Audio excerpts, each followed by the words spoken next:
دل سوکھ رہا ہے گولی ڈال لے، مگر دل کا سکون چاہتا ہے تو قرآن پڑھ لے، دل کا سکون چاہتا ہے تو قرآن پڑھ لے۔ اور یہ قرآن ہے کیا؟ یہ قرآن ہے کیا؟ آؤ مولا علی کی بارگاہ میں، مولا علی شیر خدا۔ ارے کون مولا علی شیر خدا؟ ارے جن کی شان ایسی ہے کہ مولا علی سے پوچھا گیا کہ علی کیا آپ نے خدا کو دیکھا ہے؟ مولا علی سے پوچھا گیا کہ علی کیا آپ نے خدا کو دیکھا ہے؟ تو مولا علی نے جواب دیا کہ قسم خدا کی، جب میں نماز میں سجدہ کرتا ہوں تو سر اس وقت تک نہیں اٹھاتا جب تک کہ خدا کا دیدار نہ ہو جائے، جب تک کہ خدا کا دیدار نہ ہو جائے۔ ایسی نظر والے علی ایک دن لوگوں میں اعلان کرتے ہیں، کیا اعلان کرتے ہیں؟ کہتے ہیں کہ اے لوگوں، کیا تم اللہ سے بات کرنا چاہتے ہو؟ دیکھیے کتنا اچھا آفر دیا مولا علی نے۔ کیا پوچھا لوگوں سے؟ لوگوں سے پوچھا مولا علی نے کہ اے لوگوں، کیا تم اللہ سے بات کرنا چاہتے ہو؟ تو ہر کوئی آگے بڑھا، کام بات کریں گے، کون اللہ سے بات نہیں کرنا چاہے گا؟ کون اللہ سے بات نہیں کرنا چاہے گا؟ ہم کریں گے، ہم کریں گے۔ تو فوراً مولا علی نے کہا کچھ کرنے کی ضرورت نہیں ہے، اگر تمہارا دل جبھی بھی چاہے کہ میں اللہ سے بات کروں تو فوراً قرآن کھول کے بیٹھ جاؤ، اس لیے کہ قرآن پڑھنا اللہ سے گفتگو کرنا دو ایک ہی ہے۔ مولا علی نے کہا کہ قرآن پڑھنے والا ایسا ہے جیسے اپنے گھر میں بیٹھ کر بندہ خدا سے باتیں کر رہا ہے، خدا سے باتیں کر رہا ہے، خدا اس کو سن رہا ہے اور وہ خدا کو سنا رہا ہے۔ یہ اللہ سے باتیں کرنے والی عبادت ہے، جو قرآن ہے یہ خدا سے باتیں کرنے والی عبادت ہے۔ اور بھی اس کا فائدہ دیکھیے صاحب، کتنا بڑا فائدہ ہے میرے دوستو، کہ دنیا کی ہر چیز کا علاج تو الغرض کے حضرات محترم۔ تو یاد رکھیے کہ ایک دور ایسا تھا کہ ہمارے گھروں میں قرآن کی تلاوت اتنی ہوتی تھی، آخری 5 منٹ بچے ہوئے ہیں، کہ ایک دور تھا کہ ہمارے گھروں میں قرآن کی تلاوت اتنی ہوتی تھی کہ کافروں کو دواؤں سے زیادہ ہماری قرآن کی آیتوں پہ یقین ہو گیا تھا۔ یہ حقیقت ہے، کفار کو دواؤں سے زیادہ ہماری قرآن کی آیتوں پہ یقین ہو گیا تھا۔ اب میں آپ کو بتاؤں، میں آپ کو مثال دیتا ہوں کہ ایک دور تھا جب عصر کی اذان ہوتی تھی تو مسجد کے باہر غیر قوم کی عورتیں اپنے بچوں کو لے کے ٹھہرتی تھی۔ یہ حقیقت شاید ان حضرات نے دیکھا ہوگا، ان حضرات نے، اور میں ہمارے گاؤں میں بھی یہ رواج چلتا ہے، چونکہ میں جرچلے میں رہتا ہوں، آزو بازو علاقے میں آج بھی یہ رواج باقی ہے کہ بچیاں شہر میں لوگ، غیر مسلم عورتیں شہر کی مساجد کے باہر عصر کی نماز کے بعد اپنے بیمار بچوں کو لے کر ٹھہرتی تھی۔ وہ اس لیے کہ عصر کے بعد مساجد میں کچھ نہ کچھ قرآن پڑھنے کا ماحول تھا، کچھ نہ کچھ درود کے دفتر کا ماحول تھا، اور مسلمانوں کا قرآن سن کے ان کو دوا سے زیادہ بھروسہ ہو گیا تھا کہ مسلمان اگر نماز پڑھ کر، قرآن پڑھ کر بیمار بچے پہ پھونکے گا تو بچہ اچھا ہو جائے گا۔ یہ عقیدہ غیر مسلموں کا تھا، اسی لیے وہ لوگ مسجدوں کے باہر ٹھہرا کرتے تھے۔ آج ٹھہر رہا ہے کوئی نہیں، اس لیے کہ وہ بھی سمجھ چکے ہیں کہ یہی نہیں پڑھ رہے ہیں تو پھونکیں گے کیا۔ وہ سمجھ چکے ہیں کہ اب ان کی زبانوں میں برکت نہیں رہی، وہ سمجھ چکے ہیں، ان کی پھونک میں وہ برکت نہیں رہی، وہ کفار سمجھ چکے ہیں، ان کے ہاتھوں میں وہ برکت نہیں رہی، وہ کفار سمجھ چکے ہیں۔ اب یہ پھونکیں گے یا سر پہ ہاتھ رکھیں گے تو کچھ بھی شفا ملنے والا نہیں ہے، وہ سمجھ چکے ہیں، اس لیے ہماری مساجد پہ آ کر وہ نہیں ٹھہر رہے ہیں۔ انشاءاللہ جس دن ہمارے گھر کے ہر دروازے سے قرآن پڑھنے کی آواز آئے گی، پھر سے وہی دور آئے گا کہ مسجد کے گیٹ پہ غیر مسلم مائیں پھر سے دم کرنے کے لیے اپنے بچوں کو لے کر ٹھہرے گی۔ آج ان کو ہماری زبانوں پہ بھروسہ نہیں رہا، اس لیے کہ ان کو معلوم تھا کہ جب تک مسلمان قرآن پڑھے گا اس کی زبان پہ شفا رہے گی، یہ ان کو معلوم تھا۔ جب تک مسلمان قرآن پڑھے گا ان کی ہاتھ میں شفا رہے گی، یہ ان کو معلوم تھا۔ اور غور کرو، جب سے ہمارے گھر میں قرآن بند ہو گئی ہے، کوئی غیر مسلم مسجد پہ آ کر آج نہیں ٹھہرتا، کوئی مسلمان کی چوکھٹ پہ آ کر نہیں ٹھہرتا۔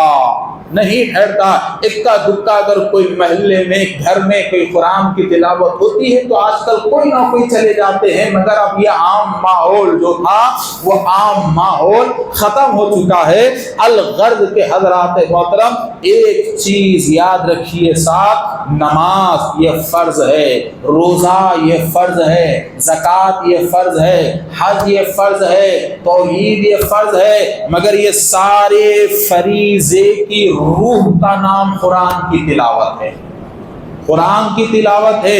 اب یہ قرآن کی تلاوت کو تم معمولی مت سمجھو میرے دوست، قرآن بے شک قرآن کو پڑھنا ثواب ہے، دیکھنا ثواب ہے، سینے سے لگانا ثواب ہے، گھر میں رکھنا ثواب ہے، چومنا ثواب ہے، ادب کرنا ثواب ہے، مگر حقیقت میں جا کر دیکھو تو یہ قرآن ہماری طاقت ہے، یہ قرآن ہماری تیسری آنکھ ہے، یہ قرآن ہمارے لیے قدرت کی دی ہوئی ایک دوربین ہے، یہ قرآن ہمارے لیے قدرت کی طرف سے عطا کردہ ایک ہتھیار ہے، یہ قرآن ہماری خون کی گرمی ہے، یہ قرآن ہماری روح کی طاقت ہے، یہ قرآن ہماری دل کی مضبوطی ہے، یہ قرآن ہمارے گھر کی رونق ہے، یہ قرآن ہماری نسل کی برکت ہے، یہ قرآن ہماری زبان کی مٹھاس ہے، یہ قرآن ہمارے لیے حلال روزی کا ذریعہ ہے، یہ قرآن ہمارے لیے حالات حاضرات سے مقابلہ کرنے کا بہترین ذریعہ ہے۔ تو مسلمانوں بس بات چھوٹی سی ہے کہ پھر سے وہ دور آئے گا، اس لیے کہ مذہب وہی ہے، خدا وہی ہے، نہ خدا بدلنے والا ہے نہ مذہب بدلنے والا ہے۔ اگر بدلنے کی ضرورت ہے تو بس مسلمان کو حالات بدلنے کی ضرورت ہے۔ بس ایک ہی چیز ہے کہ ہر روز اپنے گھر میں قرآن پڑھنے کے ماحول کو دوبارہ زندہ کرو، تو پھر دیکھو ہماری چوکھٹوں کی عزت کیسے ہوتی ہے۔